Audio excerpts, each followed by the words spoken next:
All right, let's go over this syllabus, shall we? All right, so advanced placement, European history, sample syllabus number 1. All right, so as far as the syllabus goes, okay, it says we're moving from this course serves as an introductory to the history of Europe from 1450 to present. All right, we'll start a little bit in 1200 to give you a backstop for what's going on. All right, now there's a lot of information in this syllabus, but the things I really want you to pay attention to are this part right here. All right. Although, whoa, wait for it. Although there are certainly a lot of names, wars, and dates involved, this class is primary class about ideas and skills. All right. So ideas and skills. That's what this class is about. Right. All right. Now, how are we going to categorize those ideas and skills, or what ideas and skills are they even talking about? Is Mr. Rogers even talking about? Okay. Now, whenever you're reading anything or watching anything I give you or doing anything, I want you to understand that look at history through 7 themes right there. That is important. The 7 themes. That will be the sunnies, the glasses, the whatever you're looking through, you want to look through in these 7 themes. All right. So the first theme, interaction of Europe and the world, or the INT. All right. This means interaction of Europe and the world. This is how Europe is interacting with the rest of the world and how Europe is interacting within itself. How, let's say, France and England are interacting, or let's say during colonialization, when Britain and France and Spain are heading over to the Americas, right? That's an interaction with the Americas. The slave trade, that's an interaction with the world, all right? How are they interacting with one another? What's their relationships with one another, right? All right, the second theme, economic and commercial developments, all right? What are they doing to make money, okay? What are businesses doing to make money? Right? So, and how is that changing how Europe and the countries within Europe are going to interact with one another? All right. So, what are the commercial developments, the economic developments? All right. Cultural and intellectual developments is the next thing, or the CID. Okay. This can go into like religion, what kind of inventions are being made, and how those inventions change Europe, right, on a large scale. What's going on culturally? Like, okay, as in, if one day we're all worshiping under a king, and then the next day we have like a republican form of government, like that's a development. That's an intellectual development. All right. Also, intellectual developments are ways of thought, ways of thinking. So, for instance, if before the scientific revolution, if a storm came in and blew over your house, then obviously that might have been the will of God, and you probably did something to make God mad, and they destroyed your house, or you got the plague, etc., etc. That's one way of thinking, and then that would change after we learn, like, oh, it wasn't the will of God, it was, i.e., the weather, or you got sick because you didn't wash your hands. Okay, that are intellectual developments, the way of changing of thoughts, right? All right.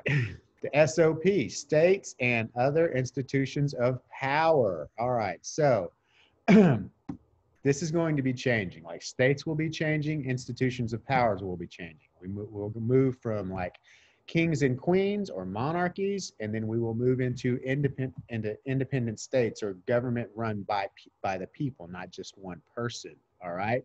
And states will change powers, so, such as, like, Germany wasn't always the country of Germany. It was a bunch of little bitty countries put together, and it was called the Holy Roman Empire. All right. So that changes and it becomes Germany. That's what that states and other institutions of power are talking about. Like, who's in power? How does that power change?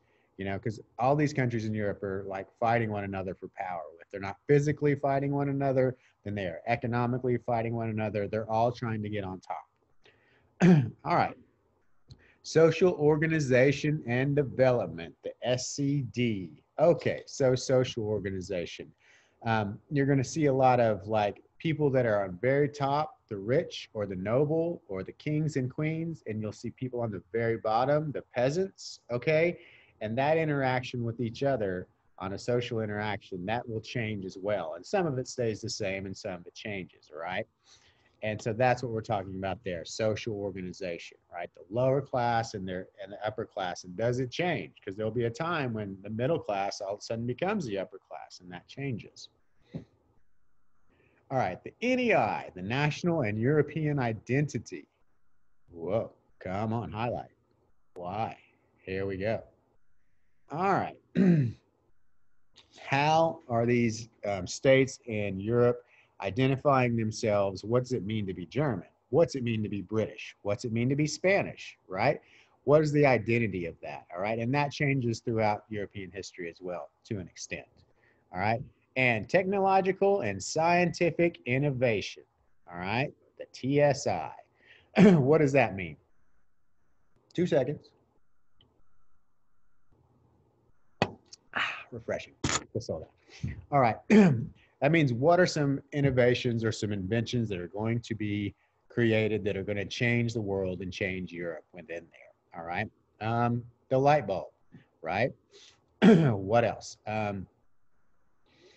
All sorts of things like the flushing toilets, you know, things like that. Indoor plumbing, refrigeration. They did not have that in 1450. And when those things get invented, it changes the world. All right. And we'll get into more on that. But how does science, technology and science, what happens and how's that change through Europe and the world?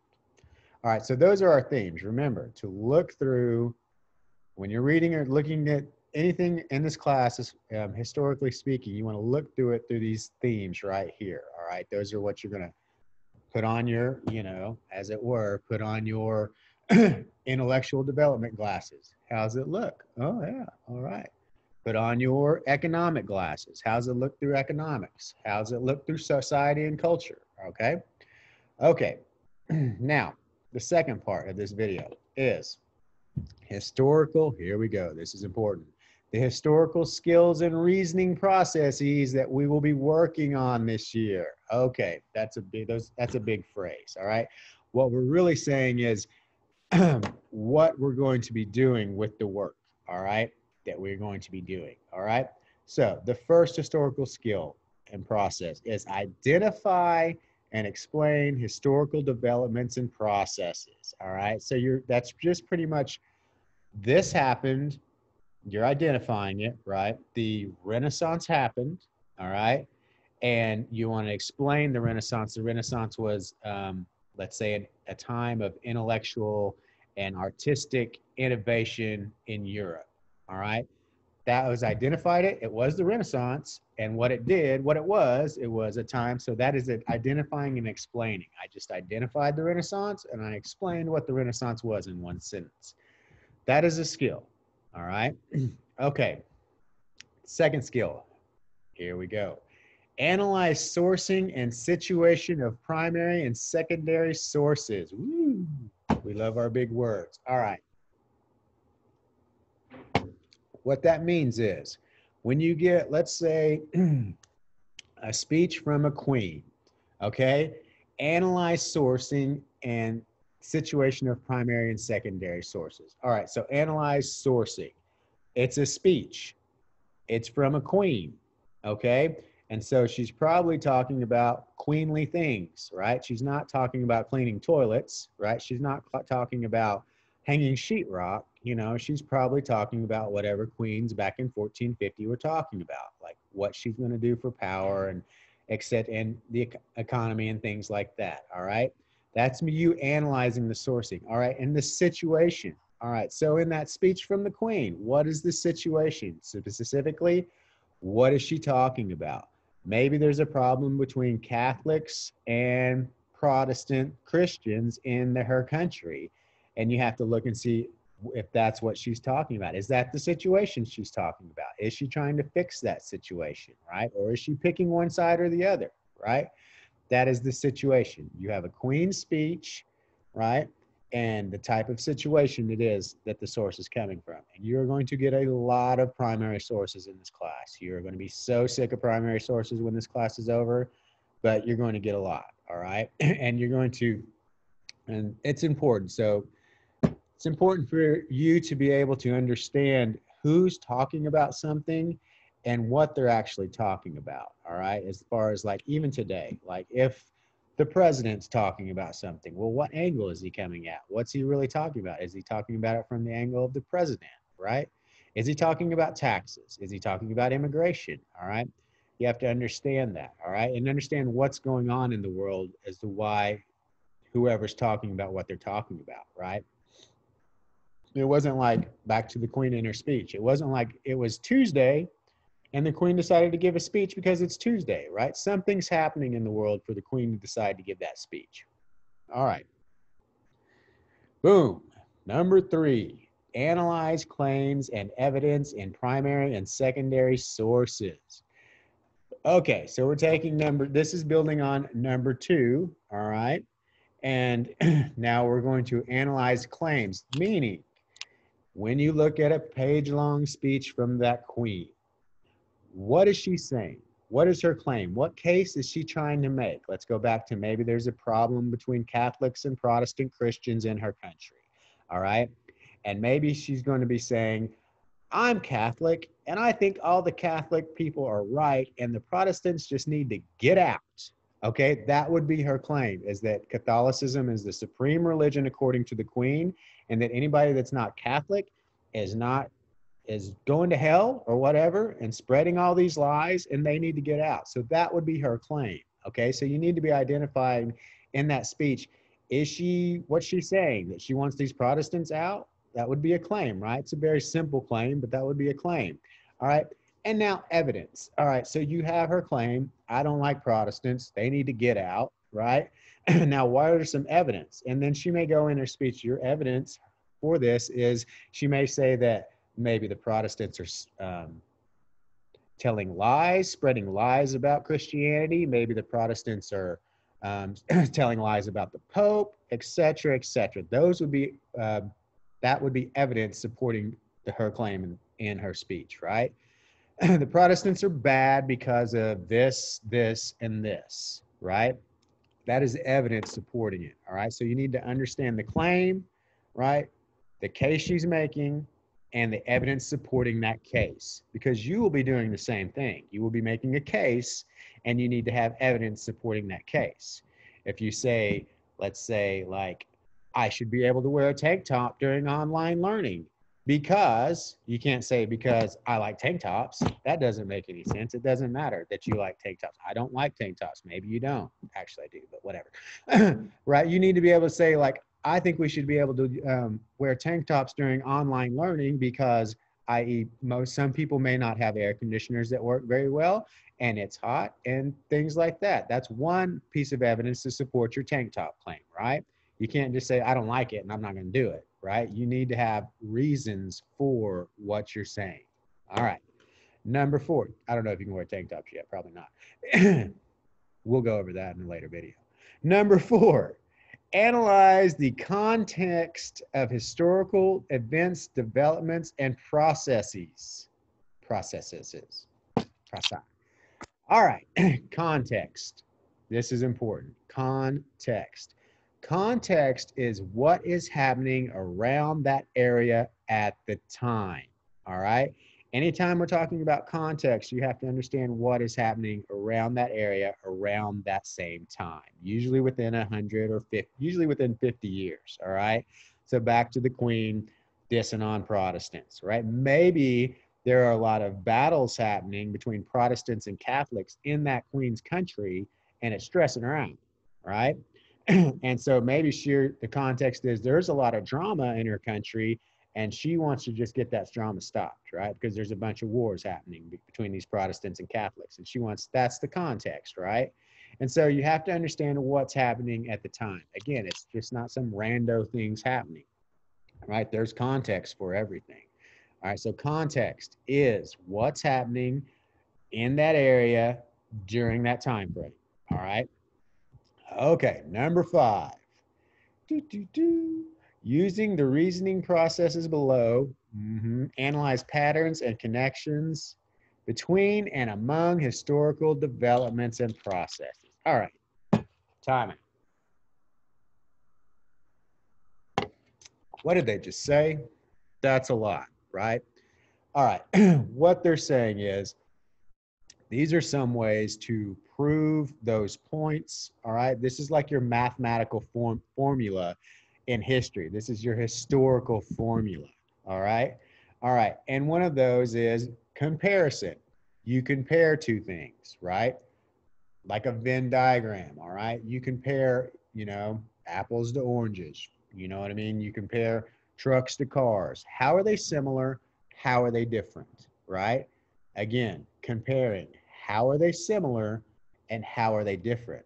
And then you take it a step further and you can say they are either more similar or they are more different. All right. Are they more similar or are they more different? That is comparison. You're comparing two things, right? Okay. Now, causation, B. What caused it, right? What caused whatever event it was? What caused, something happened 20 years from now, 20 years ago, right? That caused some things that caused the things that happened. Butterfly effect, all right? So back to causation. Back to the Queen's speech. Hold on. I'm back. Okay, back to the Queen's speech. All right, so the conflict and battles between Protestants and Catholics within that Queen's country is what's going to cause her to give that speech that's against Protestants, right? That's what's causing her to give the speech. It's not like it's, again, just Wednesday and all of a sudden she wakes up and she's like, you know what? I don't even like Protestants anymore, right? No, it's the conflict that it's causing in her country, all right? It also may be a causation, a cause is that she's a devout Catholic, right? Any number of things. Or maybe some Protestants did something bad to her family. That would be a cause as well. All those things could be causes for that queen to throw shade on the Protestants. All right. C, continuing and change. All right. What stays the same and what changes? Okay. All right. So, in anything, if you're going with this one, what's staying the same during it? Let's say a 50-year time frame. What stayed the same, and what changed? Okay, and then that's what continuity and change. What is staying the same, and what's changing? You're identifying those two things, right? All right. All these things will help you develop an argument. And this is the key thing of this course. We're learning how to develop arguments. All right. My opinion about this thing is correct because, all right, X, Y, and Z, right? So my opinion about whatever thing, back to the tank tops. My opinion about tank tops is correct. And here's my evidence, which is X, Y, Z. All right. I made an argument, my opinion, right? I back up my opinion with the evidence. Okay. That's what we're doing here. And now the rest is just like fleshing it out. And that's what we're doing with European history, right? We're forming opinions and backing those opinions up with evidence. All right. That is developing an argument. I don't like you because I don't like you is not an argument. You know what I mean? I don't like you because you're looking at my boo. Now that's an argument. And maybe my boo is looking back. That's another, So you got to have a decent argument about these things, right? All right. Helps you to think. That's what we're doing here. All right. Now, the rest is just pretty much the timeline of the syllabus, which I'm not going to go into. You can look into it, the Renaissance and all the slave trade, commercial revolution, there's the quarter, and all of this, like first quarter, this timeline is subject to change. Everything's new with online learning, and so I'm not hammering too much on this timeline. We're going to do the best we can. I mean, the internet could go down, the internet could break, and we'd be in problems, and et cetera, et cetera. But this is this is pretty much your timeline, right? Heck, we could be back after the first 9 weeks. Hopefully we are, right? I know all y'all say y'all don't like school, but most of y'all want to come back here. See, Mr. Rogers, I know you do. Anyways, I miss you too. So yeah, that's your timeline. We're going to try and stick to it, but it's not, you know, it's not like we have to stick to it. We're going to do the best we can. All right. And some of these activities, like we can't do some of these like this fishbowl activity. I don't believe we might be able to do it, but some of these activities we can't do because we're not in class, right? All right. So jigsaw, we can't do jigsaw. Anyways, so loosely, just based on this to give you an idea of what we're going to be talking about in Europe. All right. All right. I'll make another video as soon as we get I get our textbook, our electronic textbook, and we'll have to go into a video about opening that and using that and how we're going to use that. And I'll make another video on Canvas and using Canvas and what we're going to do. Anyways, that is your syllabus in a nutshell. I hope you enjoyed this video. I will be posting it on my YouTube channel that I had to make because of this. And now I have a YouTube channel. Hopefully I'll start trending. Kidding. Anyways, it's good to see you. Talk to you soon.